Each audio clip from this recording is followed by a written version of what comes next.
a gente tá lascado. A gente tem falado bastante de soberania, dessa questão toda política, desses cenários, mas tem um ponto que a gente não tem falado e que eu acho que é muito importante para que a gente se torne de fato um país soberano, que é um país que lê. Eu tive a ideia de fazer esse vídeo porque esses dias eu tava me lembrando de uma coisa que tinha acontecido no passado, na época que eu ainda tava estudando para passar no vestibular. E eu lembro que nessa época que eu tava estudando, que eu fazia cursinho, tinha esse terreno vazio bem próximo de casa. E eu lembro que minha mãe veio e me deu vários livros, né, vários cadernos. Eu falei, ué, da onde que vem tudo isso? E aí ela me fala que o catador tinha achado esse monte de material no meio do lixo, né? Que tava jogado lá com várias outras coisas que as pessoas tinham jogado fora. Ele achou uma porrada de livro, né? Livro, caderno, um monte de coisa. Eu fiquei hiper feliz porque eu tive caderno ali para muito tempo para poder usar. Mas por trás dessa felicidade também tinha uma indignação, né? Uma tristeza profunda. De perceber que, olha a maneira com que a gente trata o conhecimento, a leitura, o material didático, os livros. Mas isso é compreensível. Até porque o conhecimento, ler, estudar, não é algo que, dentro da nossa realidade, enquanto brasileiros, que é valorizado. O que é valorizado é você trabalhar, você sofrer nesse trabalho, você se sacrificar para dar o sustento para sua família. Não é tão valorizado quanto isso você investir na sua formação, você estudar, porque hoje em dia também tem muito essa ideia que é vendida, até por muito coach, né, esses profissionais que às vezes são meio duvidosos, sobre a ideia de que estudar não dá futuro. Enfim, a questão é, isso me deixou muito frustrado de perceber que a gente não dá o devido valor ao conhecimento e aos livros, e à leitura, sobretudo. A leitura que é justamente um meio pelo qual a gente consegue encontrar novos mundos, né, e furar diferentes bolhas, que é um dos objetivos desse canal que você tá vendo. O objetivo do Língua Herdade é justamente poder te incentivar a estourar bolhas. E uma dessas formas é justamente te incentivando a ler também, a ter acesso a isso. E aqui eu vou falar justamente sobre essas questões de o quanto que a leitura é importante, e hoje nesse vídeo, trazendo o quanto que a gente está falhando no incentivo à leitura.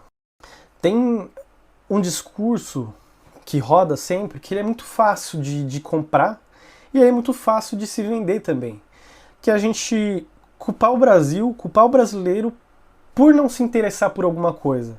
E quando a gente olha mais aprofundado com relação a tudo isso, a gente vê que tem vários e vários problemas encadeados que impedem que esse tipo de comportamento, esse tipo de hábito, ele se desenvolva. Então quando a gente olha, por exemplo, para a concentração de bibliotecas nas cidades do Brasil, a gente vê que tem uma discrepância muito grande entre a quantidade de população para a quantidade de bibliotecas disponíveis para todo mundo. É um número que é muito baixo. A gente tem esse problema de culpar o brasileiro por essa falta de interesse. Mas como que a gente vai pedir para o indivíduo escolher um livro se esse livro não se tornou ainda uma alternativa? E aí vai ter gente que vai falar, o livro é barato hoje em dia. Como é que o livro é barato para tanta gente se às vezes a pessoa tem que gastar uma boa parte do salário para comprar um livro? Né? Como que ela vai escolher o livro se muitas vezes ela tem que se deslocar muitos e muitos quilômetros, pegar vários transportes para poder ter acesso a um espaço onde isso está presente? Então isso não vai se tornar uma alternativa, não vai se tornar uma escolha enquanto isso não estiver disponível. O custo pessoal, de energia, de tempo para poder ter acesso a isso, para muita gente ainda é muito grande. Então a gente vê que isso também influencia o fato das pessoas estarem ou não lendo. E aí, pessoal, como vocês estão? Meu nome é Júlio. Para quem não sabe, eu sou psicólogo. Esse aqui é o Língua Herdade, e aqui a gente vai falar sobre vários temas relacionados a aprendizado de línguas, a visitar outros países, a viagens, e eventualmente sobre críticas, né? Que é o ponto desse vídeo hoje. Eu vou mostrar um dado para vocês que é tão alarmante e muito interessante, que mostra aqui, do Retratos da Leitura, né, que é, se eu entendi bem, é um relatório ali que descreve um pouco a questão da leitura no Brasil, espaços públicos, essas bibliotecas, né.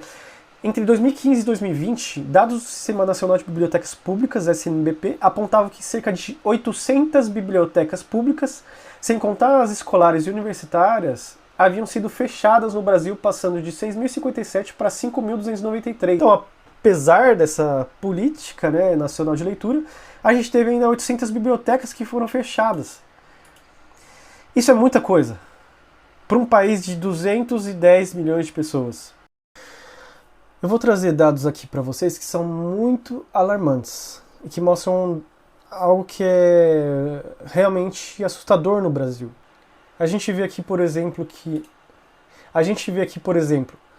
analfabetismo funcional atinge 29% dos brasileiros e não muda desde 2018. 29%, a gente está falando de quase um terço da população. Quase 1 a cada 3 brasileiros. Outra aqui, 1/5 dos jovens que não trabalham nem estudam é analfabeto funcional. Hábito de leitura no Brasil perde espaço para redes sociais e para o ritmo da vida moderna. E aí quando a gente passa a olhar para esses dados sobre a leitura e sobre a taxa de analfabetismo, lógico que tem a ver também com as escolas, com a educação que a gente está falando, mas esses espaços para leitura, onde que a gente vai encorajar, onde que as pessoas vão se sentir interessadas, onde que elas vão descobrir e se aproximar desses livros, eles estão indisponíveis. Então, como eu acabei de falar, não tem como a gente escolher algo que não é uma alternativa. E por que esse número é ainda mais trágico do que a gente pensa, né? Nós, seres humanos, a gente aprende muito, muito por imitação. Imitação é uma das maneiras mais práticas que nós humanos temos de aprender comportamentos novos, de adquirir novos repertórios. E aqui, quando a gente fala de fechamento de bibliotecas, de espaços onde as pessoas vão pegar livros, vão consumir livros, etc., a gente está falando de fechamento de espaços onde as pessoas estão consumindo isso, e essas pessoas que estão consumindo isso servem também de exemplo para muitas outras que às vezes entram nesse espaço pela primeira vez e estão descobrindo esse espaço, né? E quando você vê pessoas que servem de exemplo, que são interessadas por aquilo, que mostram sua paixão, etc., etc., etc., a gente às vezes também se sente instigado, né? A gente se sente encorajado a começar, a tentar, a querer explorar. Mas por que essa pessoa se sente interessada por esse negócio? É só um monte de letra, só um monte de palavras escritas, um monte de folha. Pra que serve essa porcaria? E a gente descobre quando a gente começa a se aproximar disso. E sobretudo quando a gente descobre quais são os nossos interesses, né? O que pode nos interessar ao ter contato com essas folhas e palavras e páginas, e mais páginas, que parece não servir para nada.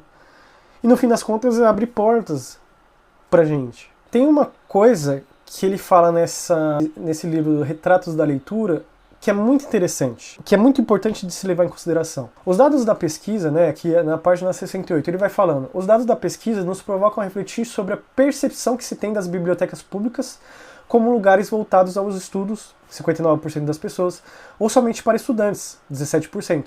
Apenas 24% a percebem como um local para todas as pessoas e para a comunidade. Há um desconhecimento das bibliotecas e suas práticas.